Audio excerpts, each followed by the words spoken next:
observant cette élection, monsieur le secrétaire exécutif Moka, on a quand même constaté que beaucoup de Camerounais ne sont pas allés voter. Vous avez des bureaux de vote, il y a 250 inscrits, 70 votants seulement. On commence à penser qu'il y a eu un fort taux d'abstention. Et ce taux d'abstention a voté pour qui finalement? Il profite à qui? C'est ma façon de voir personnelle. J'estime que l'abstention n'a jamais aidé quelqu'un. Ce taux d'abstention a joué à la défaveur et des candidats, tous ces candidats, et même du citoyen. Puisque certainement, quand on est au quartier, chacun a sa petite idée. A vu le déroulement des affaires de notre cité. Il y a d'aucuns qui se suffisent, il y a d'autres qui disent que ça ne va pas, d'autres qui estiment qu'il faut beaucoup d'amélioration.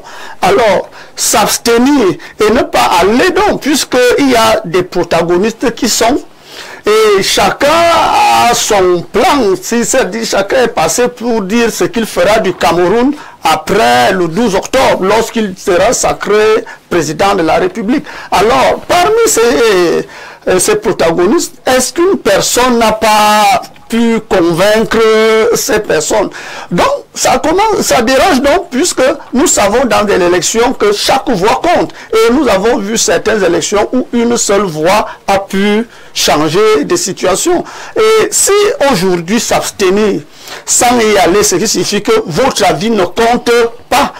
Prochainement, ne vous plaignez pas, puisque les affaires de la cité ne nous ont pas intéressés. Cela joue donc, puisque avec ce fort taux d'abstention, il y a des candidats qui sont peut-être troisième ou quatrième, qui pouvaient se retrouver deuxième, voire premier.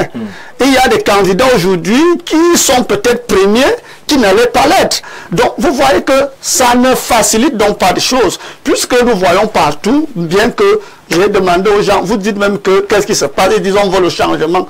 Vous voulez changer quoi? Non, c'est trop, 43 ans, on veut seulement changer. Donc, je comprends que... l'outil du changement. Oui, bon, allez voter. Et c'est l'outil du changement. Et beaucoup n'y sont pas allés, on ne sait pas pourquoi. Et je sais bel et bien que cette élection, il y avait... D'abord, l'élection présidentielle, ça a des enjeux, c'est un enjeu capital. Alors, si il faut boycotter une élection présidentielle, bon, moi, je ne sais pas. Comment est-ce que tu vas toi-même te vanter d'être citoyen dans notre patrie à partir du moment où tu ne prends pas part aux activités qui concernent ton propre pays?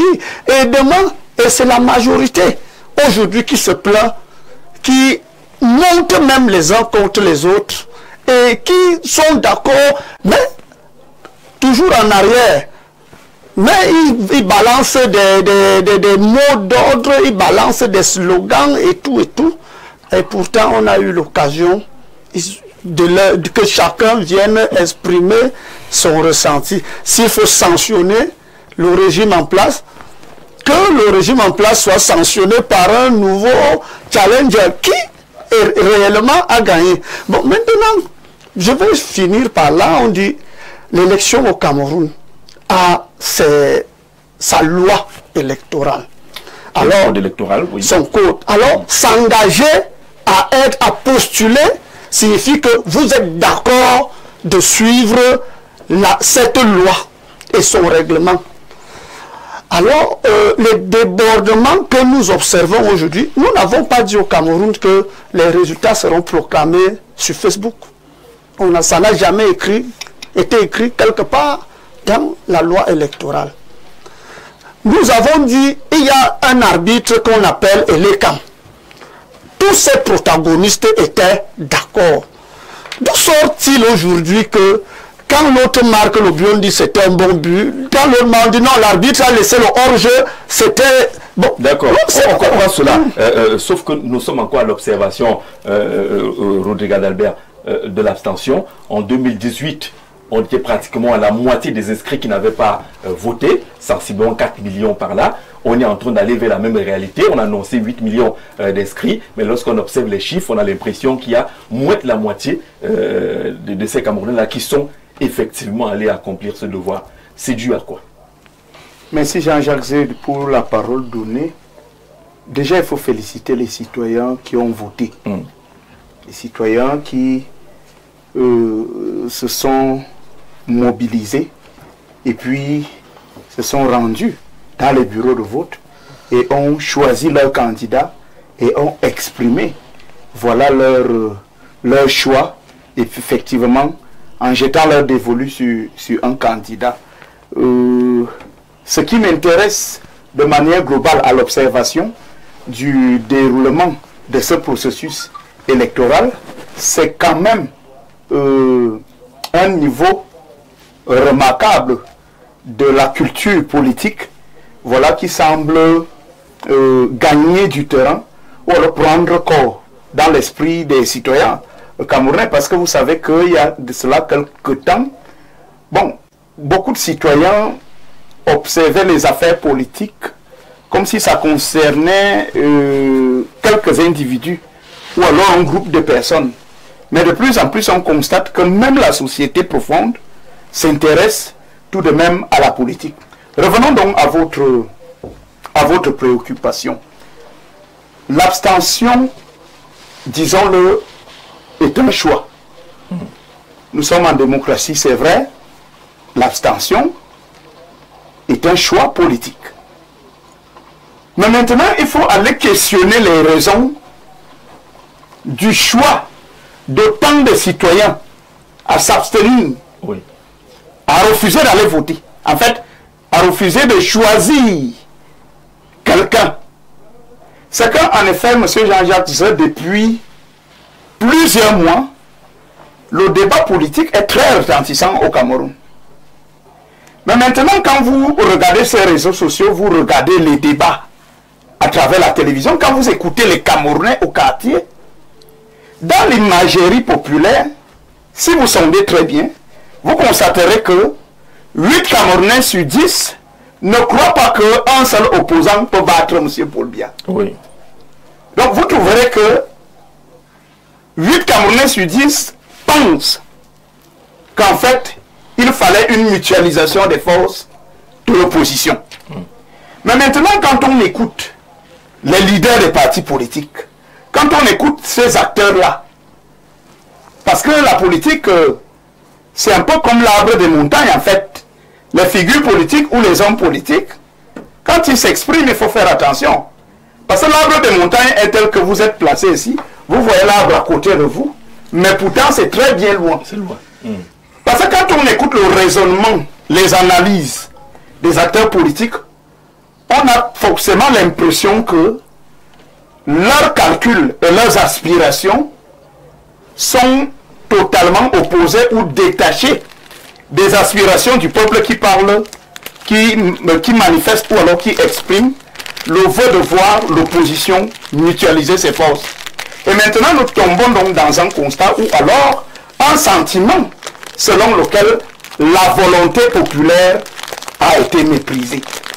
Parce que nous avons, tout au long de ce processus électoral, nous avons eu l'impression que, en fait, le vrai adversaire n'était même pas le RDPC.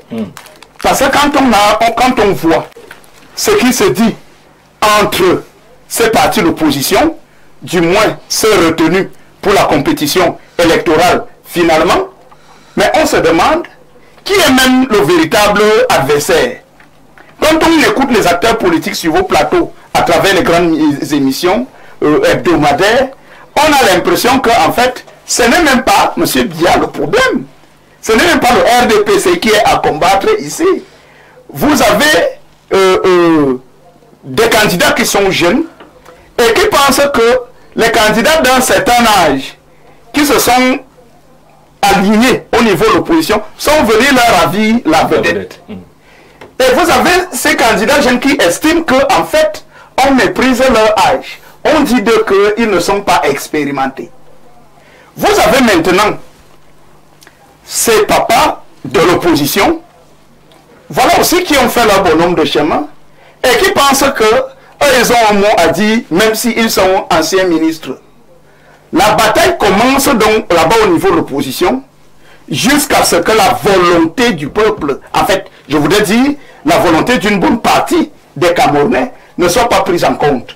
Arrivé donc devant les urnes, justement, vous trouvez donc ces citoyens qui disent, ok, nous on sait que le géant, le numéro 1 du pays, a déjà gagné. Il a un parti qui est bien structuré. Ce parti s'appelle Dieu, en fait, parce que Dieu, c'est qui est omniprésent à ce point, qu'on trouve partout, dans les rêves, dans les villages, dans les brousses. Il y a au moins une photo de Paul Biya. Il y a au moins une cellule, vous appelez ça comment? Unité de base de Paul Biya. Et le peuple, en fait, certains Camerounais se fâchent donc que vous de l'opposition, vous comptez sur quoi pour ne pas vous mettre ensemble? Beaucoup d'entre vous, même dans vos villages, on ne vous connaît pas.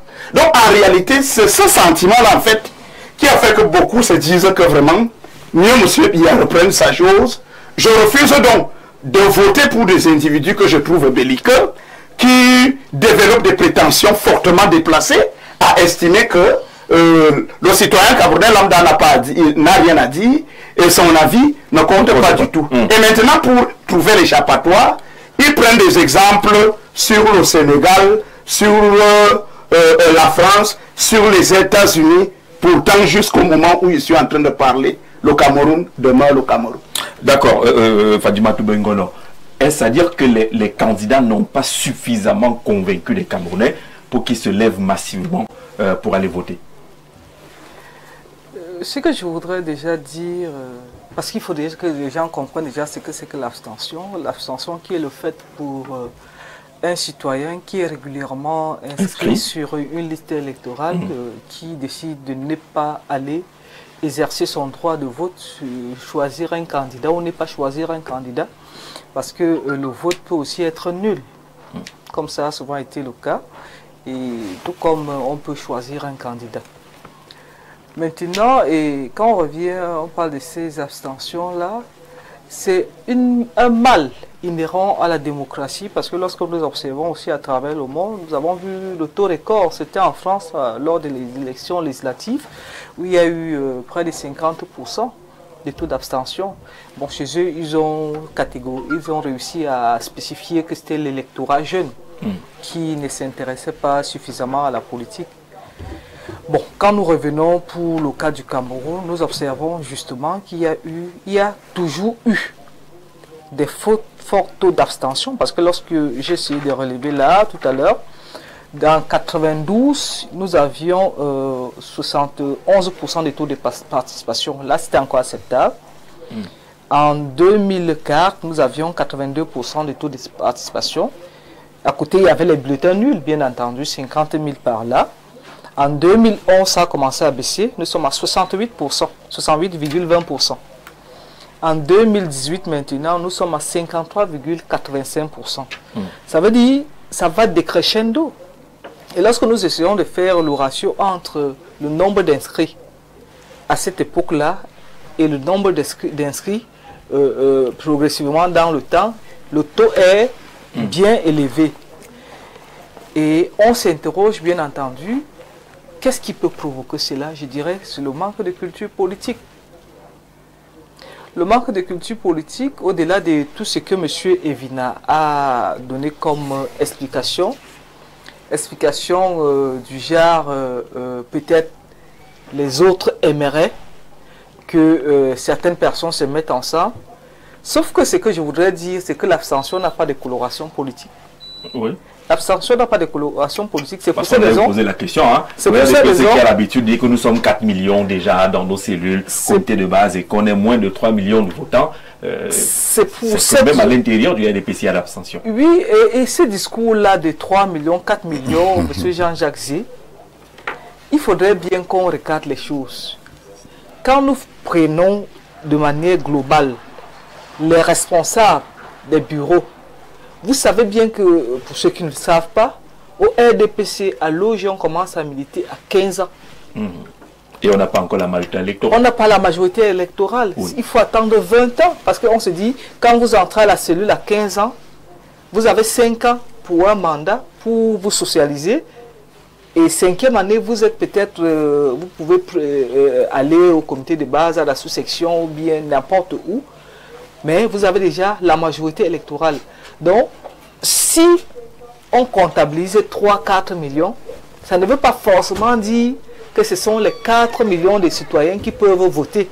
C'est là où les gens faussent un peu les données, parce qu'on se dit, quand je vous dis, ça fait 25 ans que je fais la politique, avant au RDPC, on adhérait à 13 ans. Oui. Le temps de vous, qui est l'apprentissage.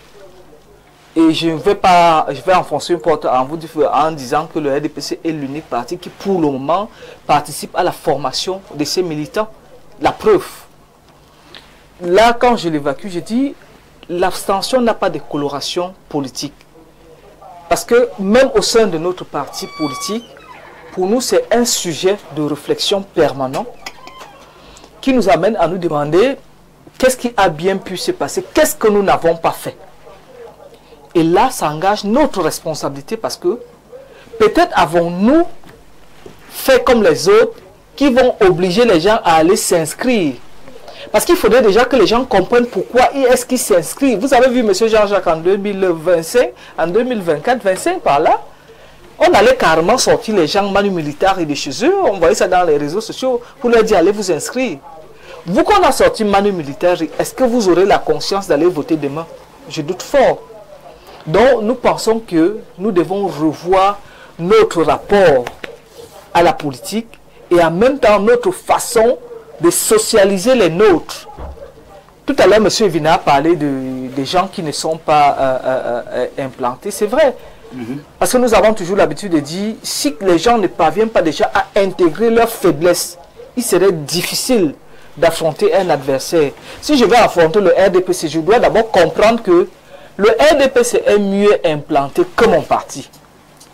Et le dire, c'est un peu une insulte.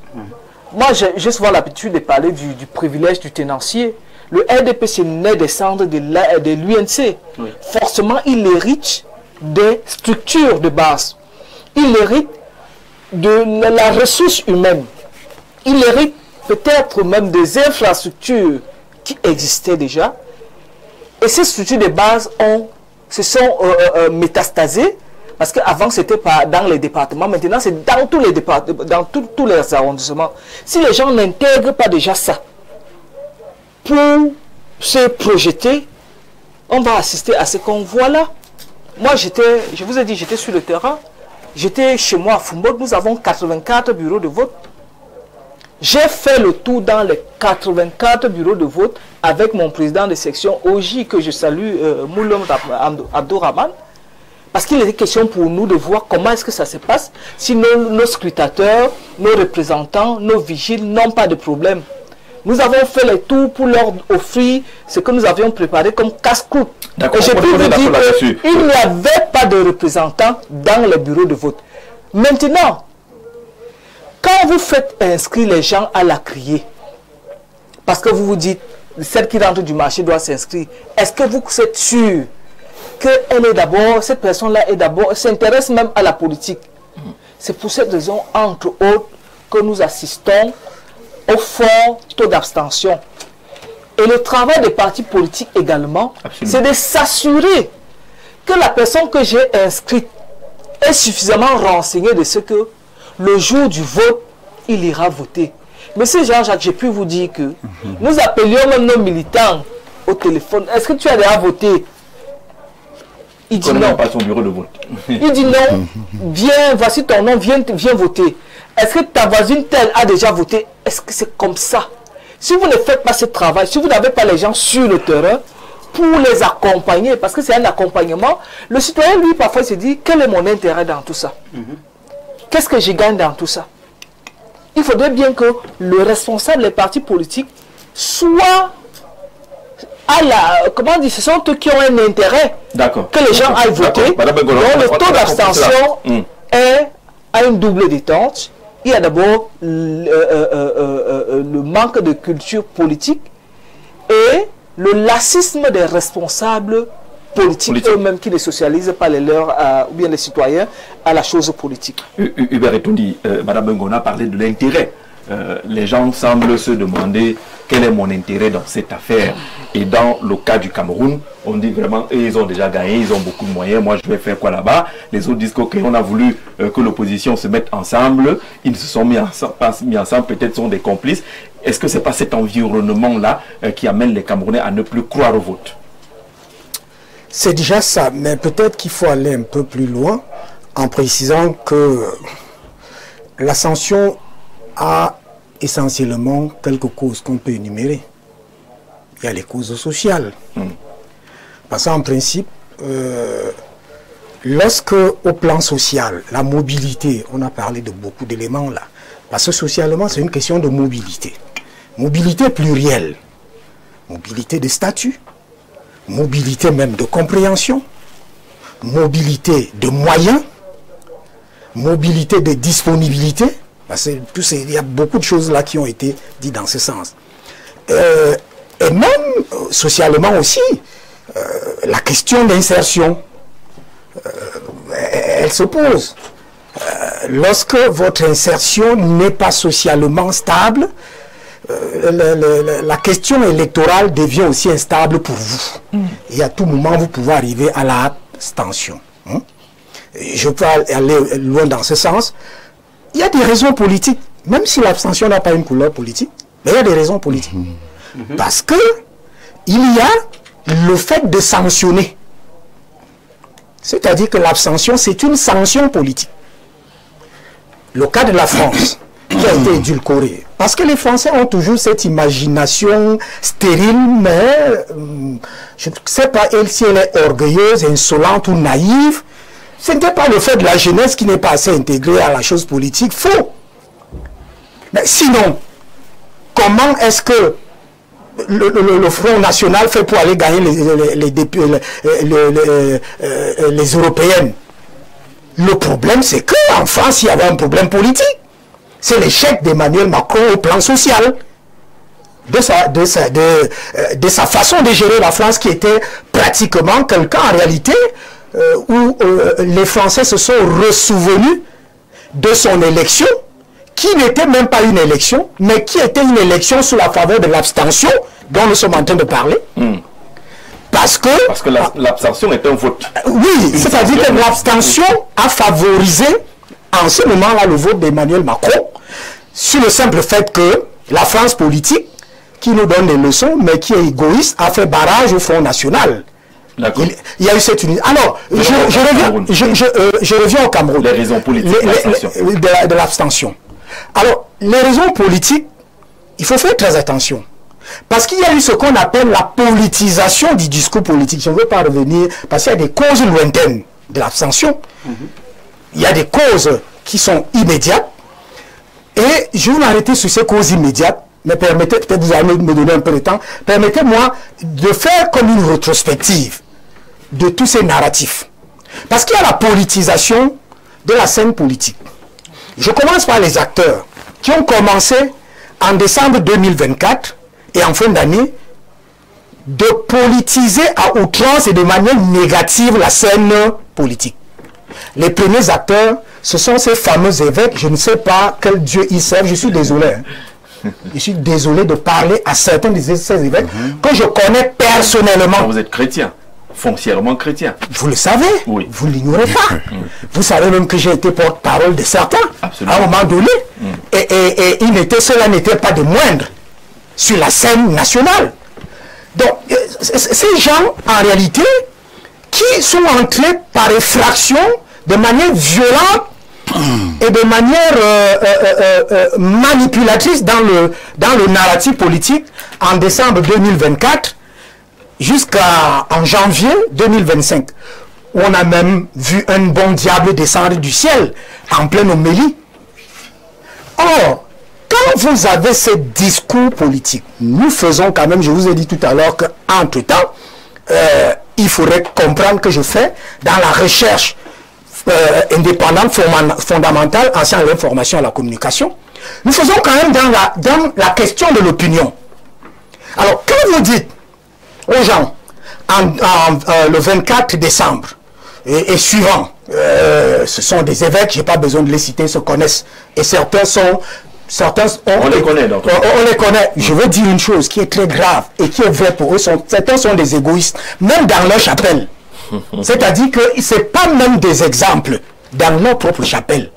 Je suis désolé, je peux affronter le débat avec chacun. ceux qui s'agitent là. Donc, ils ne sont même pas des exemples. Quand donc, le 24 décembre ou suivant, vous brandissez un acteur politique qui certainement peut-être ne vous plaît pas, qui peut-être ne réunit pas les conditions que vous voulez, mais qui en réalité est un acteur politique, plus c'est le plus grand acteur politique de façon expérimentale et en âge, vous le livrez à la vindicte populaire dans vos paroisses, églises et autres. Quelle peut être l'idée de ceux qui se sont inscrits, qui sont vos fidèles? Je voudrais que chacun s'interroge, parce qu'à ce moment donné, vous voyez, il y a une fraction. Il y a le fait que des chrétiens qui ont suivi ces discours et qui l'ont intégré, forcément, en fait, ça, je le prononce en analyste, certains vont se dire, je ne veux pas aller voter. Pourquoi? Parce que quelqu'un nous demande d'aller voter un bon diable. Et c'est un évêque. Alors ça veut dire que cette affaire n'est pas très sérieuse. Mieux vaut que ça se joue là-bas. Vous n'êtes pas vous associer à une affaire de diable. Bon, en principe, vous savez, nous autres, et vous le connaissez très bien. Je peux même d'ailleurs, permettez-moi cette discrétion, vous savez que dans notre évolution, nous avons commencé à... que c'est le premier plateau télé que je fais, c'est vous. C'est vous qui permettez pendant... J'ai fait radio, j'ai fait presse écrite. Alors, donc, les gens ne vont pas aller voter, ne vont pas aller dans une scène où le bon diable est déjà engagé. Et il est convoqué par une personne d'autorité. Ce n'est pas une moindre personne, hein. Une personne d'autorité. Alors, des gens disent, non, non, non, cette affaire, vous avez là une fracture. Et il y a forcément abstention. Vous avez, je ne veux pas, comme on n'a pas assez de temps, vous avez des acteurs politiques qui vont à une élection, mais qui ont même été à l'auteur d'un ensemble de lois, peut-être qui sont revendiquées par d'autres et en fait qui ont des limites, mais qui vous inventent un débat, le mandat impératif. Ce mandat impératif qui prend pratiquement 5 mois de l'opinion. Je ne sais pas si les gens savent ce que c'est que... Quand vous avez fait la recherche fondamentale, quand vous prenez les modalités ou en fait les modes de communication, quand vous prenez le chien de Pavlov, c'est là où vous comprenez la méthode par piqûre. C'est là où vous comprenez ce que c'est que l'opinion sociale. L'opinion. C'est-à-dire, vous donnez une piqûre à l'opinion. Et l'opinion va agir. Et cette opinion, c'est l'électorat. Alors, voilà un mandat, un discours sur un débat sur le mandat impératif qui remplit les oreilles, bourre les cerveaux, tracasse les gens pendant 5 mois. Et on voit en définitive que le monsieur qui avait inventé cette affaire du mandat impératif laisse l'affaire, le chemin du mandat impératif, se retrouve dans un parti politique qui a un conseiller dubitatif dans un arrondissement pour avoir une candidature. Mais Jean-Jacques Zé, vous qui regardez, est-ce que cela n'interroge pas dans ce que vous appelez abstention? Forcément, les gens vont se dire, je peux étayer comme ça, mais permettez-moi de prendre le dernier cas qui est très sérieux. Qui est très sérieux. Lorsque donc, monsieur, je crois c'est Richard, a évoqué, Rodrigue Adalbert a évoqué tout à l'heure la question de l'unité de l'opposition. Lorsqu'elle fait faillite, lorsqu'elle échoue, et elle échoue de manière lamentable, de manière risible, de manière ridicule, parce qu'on voit comment ces gens-là parcourent le nord, le sud, l'est et l'ouest, pour ne trouver que la désunion entre eux.